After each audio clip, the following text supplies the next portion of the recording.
Yes, in 2024, when Prime Minister Narendra Modi, he talked about sensitizing parents about drug abuse, it had all years. The dimensions where parenting becomes a major responsibility is getting wider. Absolutely. And sensitizing parents actually means training them about how they can notice the early signs where the children are getting wrong early before it is too late. It's not just about, let's say, drug abuse, as you said, it could be major other issues, and which actually begin at the age of 10. We're talking about gaming addiction or sexual grooming, porn exposure or peer pressure, mental burdening, the mental health, the toxic relationships, or think of body image distress or health disorders.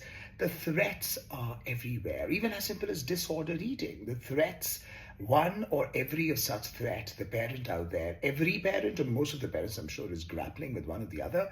The clues could be as simple as, let's say, sniffing glue or sniffing tobacco or experimentation with the pills or vapes. For example, this movie Sayara, everybody's talking about it. There they show the protagonist who is a smoker, who is fighting or is aggressive, is disrespectful to his parents.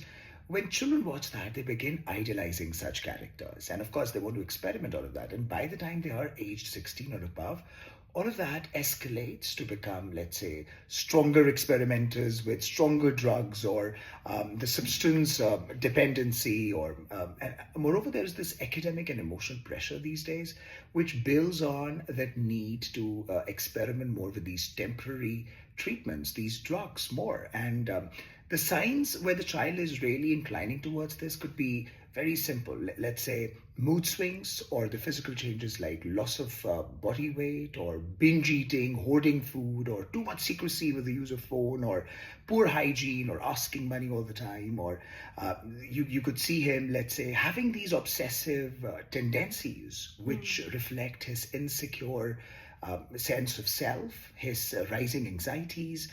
And these clues, no matter how visible they often go unnoticed. Right. So, what can parents do if they notice these elements? So, what parents, where they go wrong is once they begin noticing that, they, instead of really educating themselves on that, they begin overly fearing about it. They begin blaming the child or interfering too much into his social circle, his privacy, or shouting and scolding at him.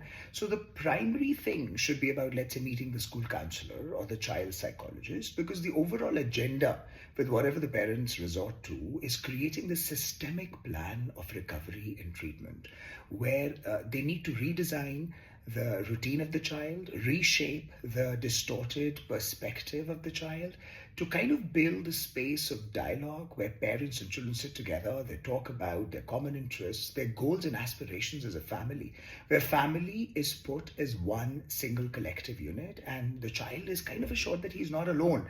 That's how, when the child has a holistic perspective, he thinks about improving, mending his ways. Wow. So, sensitizing parents is not about scaring them, rather empowering them. It's about creating the space for dialogue. For more parenting and education insights, follow us. All the best. All the best.